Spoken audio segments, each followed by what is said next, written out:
మతోన్మాదంతో హిందువులపైన దాడులు జరుగుతూ ఉన్నాయి. ఇస్లామిక్ మతోన్మాదం హిందువుల రక్తాన్ని ఏరులై పారిస్తూ ఉంది. కాబట్టి దాన్ని అదుపు చేయాల్సినటువంటి బాధ్యత బంగ్లాదేశ్లో ఉన్నటువంటి తాత్కాలిక ప్రభుత్వం మీద ఉంది.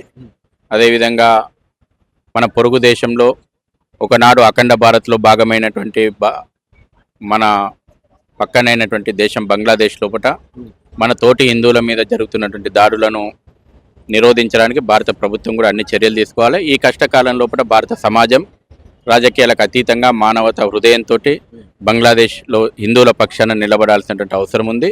మతం ఆధారంగా అమాయకమైనటువంటి ప్రజల యొక్క ఊచకోతలను అదుపు చేయాల్సినటువంటి బాధ్యత ఉంది. సమాజం మొత్తం కూడా బంగ్లాదేశ్ హిందువుల పక్షాన నిలబడాలి. తోటి షియా వర్గానికి సంబంధించినటువంటి మసీదులలోనే బాంబులు పెడుతున్నారు మతోన్మాద శక్తులు. ఇస్కాన్ దేవాలయాన్ని సహిస్తారు అని అంటే అట్లా అనుకుంటే మనది పొరపాటు.